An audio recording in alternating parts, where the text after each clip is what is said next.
नमस्कार दोस्तों, आप सभी का स्वागत है। आज दिनांक 28 अक्टूबर के द्वितीय पाली की जो पेट की परीक्षा थी उसका हम क्विक एनालिसिस लेकर आपके सामने आए हुए हैं।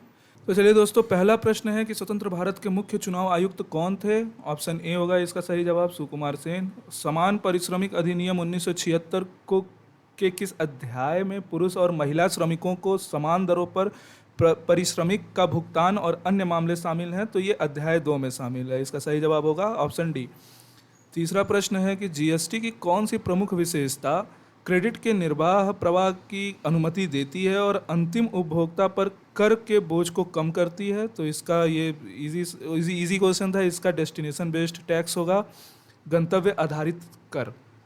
चौथा प्रश्न है कि निम्नलिखित में से किस मामले पर अकेले केंद्रीय विधानमंडल के पास कानून बनाने की शक्ति है जिसे अवशिष्ट शक्तियों के रूप में जाना जाता है। तो इसका रेसिडुअल मैनर ऑप्शन बी होगा, साइबर कानून।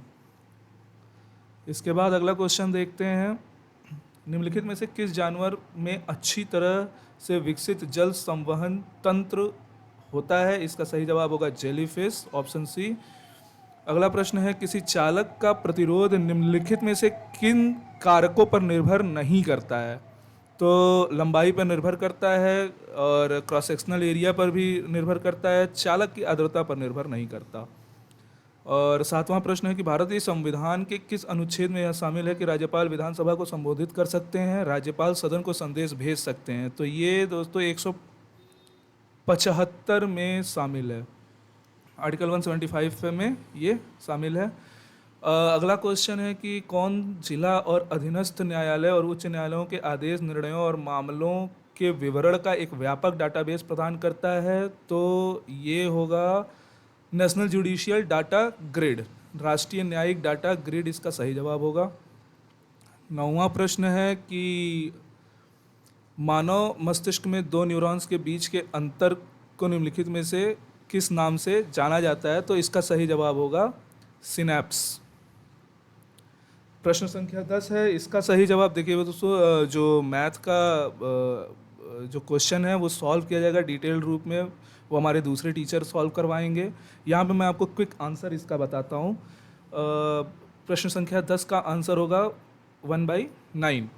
11वां है प्रश्न, उसका सही जवाब होगा ऑप्शन बी 63। 12वें प्रश्न का सही जवाब होगा ऑप्शन ए 288। 13वां प्रश्न है कच्चे आम में निम्नलिखित में से कौन सा अम्ल पाया जाता है। तो इसका सही जवाब होगा टार्टरिक एसिड। 14वां है निम्नलिखित में से किस उपकरण का उपयोग भूमिगत जल दबाव मापने के लिए किया जाता है और गुणवत्ता परीक्षण के लिए पानी का नमूना लेके किया जाता है। ये पीजोमीटर इसका सही जवाब होगा। अगला प्रश्न देखते हैं। 15वां का सही जवाब होगा ऑप्शन ए। क्वेश्चन नंबर 16 का जो सही जवाब होगा वो होगा ऑप्शन बी 56 kg। प्रश्न संख्या 17 है, इसका कौन से विकल्प में वाक्यांशों के लिए एक शब्द सही नहीं है। शिव का धनुष पिनाका है, ऐसी भूमि जो उपजाऊ ना हो उसे ऊसर कहते हैं, गिरने से कुछ ही बची इमारत ध्वंसाशेष होती है। इसका सही जवाब होगा ऑप्शन ए। प्रश्न संख्या 18 है, हाथ को हाथ न सूंझना, इसका मतलब ये होता है कि बहुत घना अंधेरा होना। पितृ इच्छा के योग से कौन सा शब्द बनेगा, पितृच्छा बनेगा। निम्नलिखित में से किस तरंगिणी शब्द के पर्यायवाची सरिता, तटिनी और निम्नगा होगा। प्रश्न संख्या 21 है, इसमें कौन सा युग्म सही नहीं है। वात्स्यायन कामसूत्र सही है, मुंशी प्रेमचंद्र गोदान सही है, बाणभट्ट कादम्बरी सही है। इसका सही जवाब होगा ऑप्शन ए जयशंकर लोकायतन। लोकायतन सुमित्रानंदन पंत की है। इसमें आर्टिकल का यूज़ करना है, पूछ रहा है कौन सा आर्टिकल सही होगा। तो प्रेसिडेंट के आगे द का प्रयोग करेंगे, द प्रेसिडेंट ऑफ यूएस। प्रश्न संख्या 23 है, a person who has an obsessive wish to steal, ये होगा kleptomaniac. Filling in the blanks, Virat plays cricket, इसका सही जवाब होगा बिसाइड फुटबॉल। एक पैसेज है, पैसेज में देखते हैं। प्रश्न संख्या 25 का सही जवाब होगा ऑप्शन नंबर डी टाइगर। प्रश्न संख्या 26 का सही जवाब होगा ऑप्शन ए धर्मचक्र। प्रश्न संख्या 27 का सही जवाब होगा ऑप्शन सी। और प्रश्न संख्या 28 का सही जवाब होगा ऑप्शन सी, कलकत्ता। प्रश्न संख्या 29 का सही जवाब होगा 197, 1/2। और प्रश्न संख्या 30 का सही जवाब होगा डी। प्रश्न संख्या 31 का सही जवाब होगा ऑप्शन ए। प्रश्न संख्या 32 देखते हैं।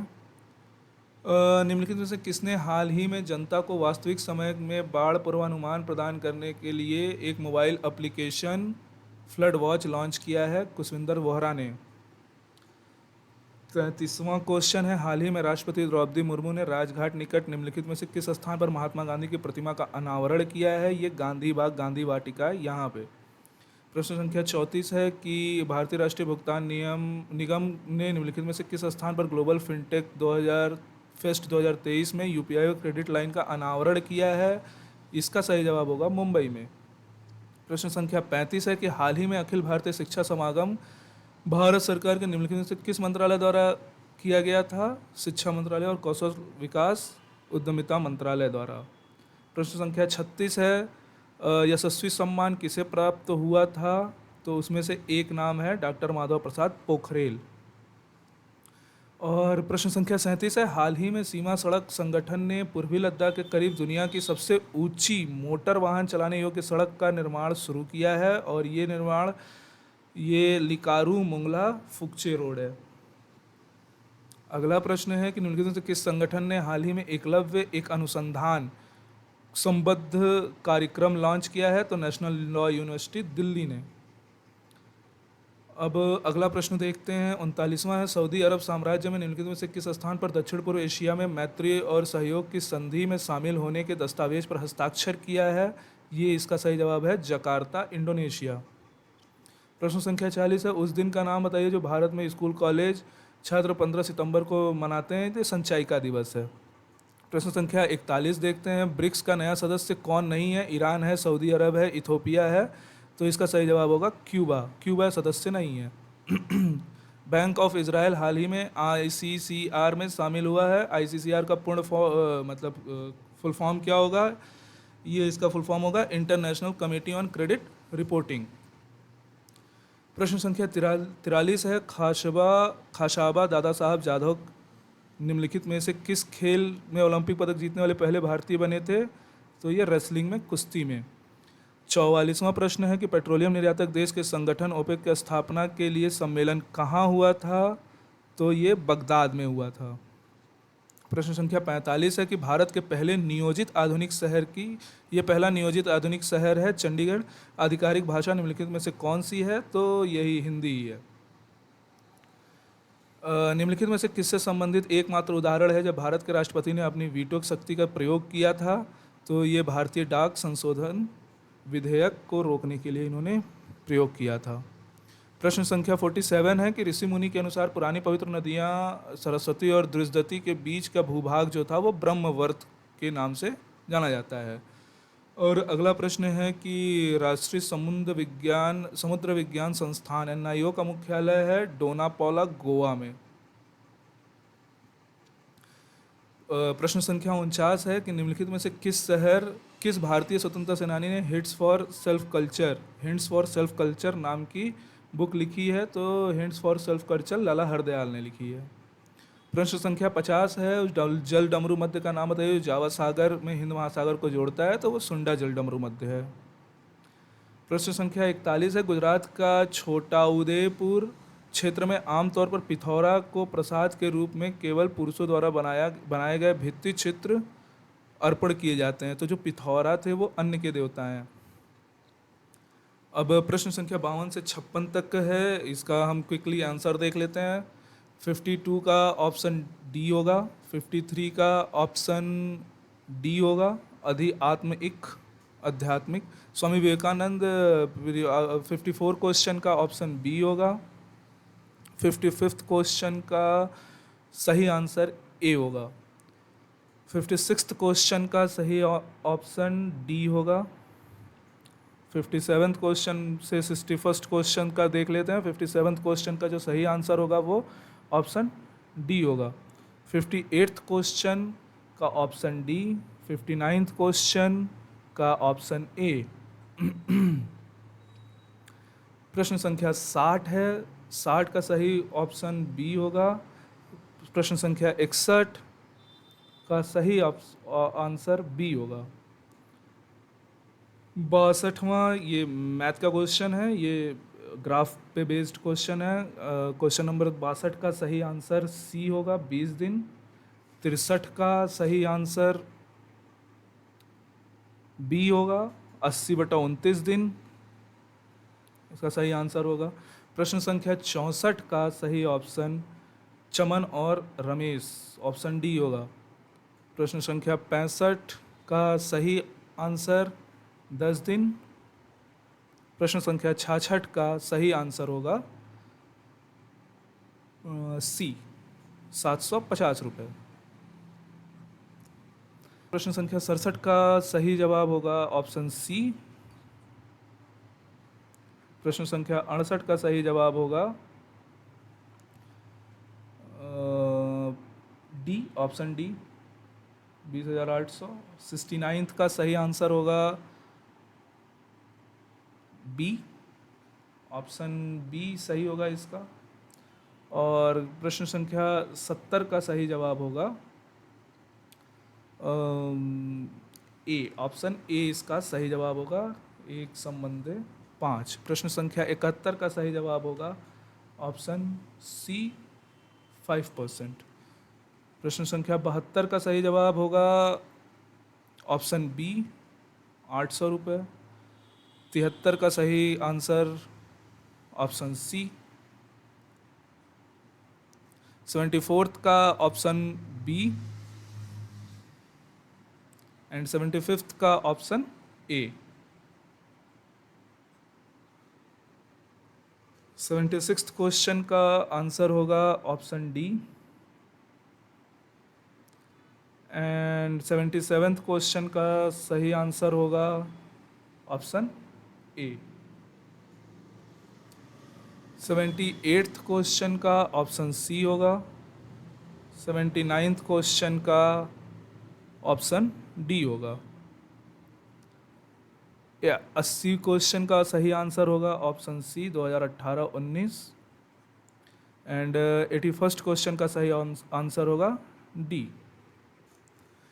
अब 82 क्वेश्चन है। कोलकाता स्थित फोर्ट विलियम्स कॉलेज की स्थापना 1800 में वेलेस्ली द्वारा किया गया था, रिचर्ड वेलेस्ली इसका सही आंसर होगा। ऑप्शन क्वेश्चन नंबर 83 देखते हैं। स्वतंत्र भारत में उत्खनन किया गया पहला हड़प्पा स्थल था, ये रोपड़ था पंजाब में। हमने अपनी वीडियो में दिखाया है और हमारी पढ़ाई गई वीडियो में एंशिएंट हिस्ट्री में 5 में से 3 क्वेश्चन डायरेक्टली पुटअप थे। 84th क्वेश्चन का सही आंसर होगा समुद्रगुप्त की प्रशस्ति संस्कृत में एक कविता के रूप में किस कवि द्वारा, तो हरिसेना के द्वारा की गई थी। खिज्र खान दिल्ली का शासक था, निम्नलिखित में से किस वंश से संबंधित था, वो सैयद वंश से संबंधित था। 85th का ऑप्शन बी सही होगा।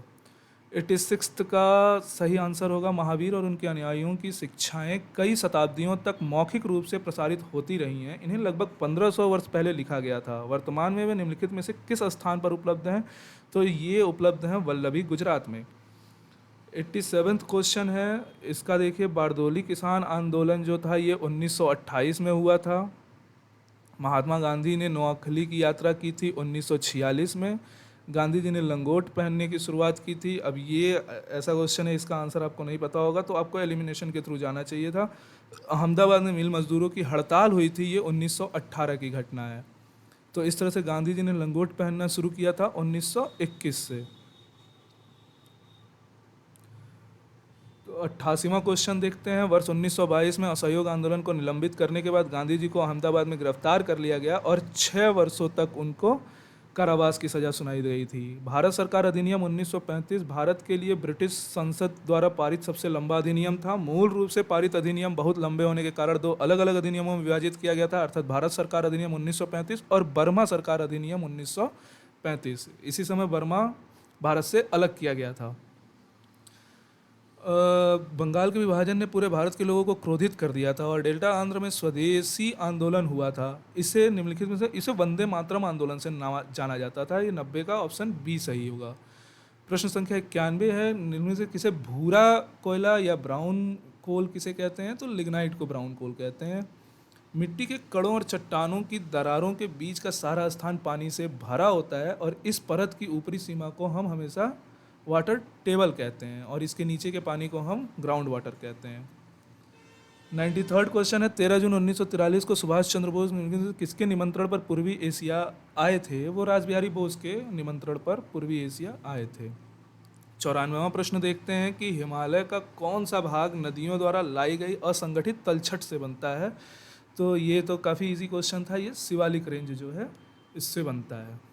प्रश्न संख्या 95, भारत में एशिया का पहला निर्यात प्रसंस्करण क्षेत्र कहाँ स्थापित है? और ये इसका सही आंसर होगा कांडला। 96 क्वेश्चन है, अल नीनो एक जटिल मौसम प्रणाली। अल नीनो शाब्दिक अर्थ होता है बाल मसीह, चाइल्ड क्राइस्ट। 97 क्वेश्चन है, 820 फीट ऊंचे बड़े रेत के टीले और पृथ्वी रेतीले रेगिस्तान का सबसे बड़ा सन्निहित क्षेत्र है, इसका है रब अल खली रेगिस्तान। प्रश्न संख्या 98 का सही जवाब होगा, भारत अपने पहले चरण के दौरान ऑपरेशन फ्लड भारत के 18 प्रमुख दुग्ध शेडों के भारत 4 प्रमुख महानगरीय शहरों में उपभोक्ताओं के साथ जोड़ा। निम्नलिखित में से कौन सा शहर इस ऑपरेशन का हिस्सा नहीं था? तो चारों मेट्रोपॉलिटन सिटी इसका हिस्सा थे, लेकिन बंगलौर इसका हिस्सा नहीं था। प्रश्न संख्या 99 है कि कौन सी पंचवर्षीय योजना खाद्यान्न उत्पादन में तेजी लाना, रोजगार के अवसर बढ़ाना, खाद्य और कार्य और उत्पादकता पर ध्यान केंद्रित करते हुए ये जो अर्थव्यवस्था थी ये 5वीं पंचवर्षीय योजना थी। और आखिरी प्रश्न है कि निम्नलिखित में से कौन भारतीय आर्थिक नियोजन के जनक थे? तो ये एम विश्वेश्वरैया भारतीय इकोनॉमिक इंडियन इकोनॉमिक प्लानिंग के फादर माने जाते हैं। तो चलिए दोस्तों, हमारी क्विक एनालिसिस यहाँ समाप्त होती है। सभी को नमस्कार, धन्यवाद, जय हिंद, जय भारत।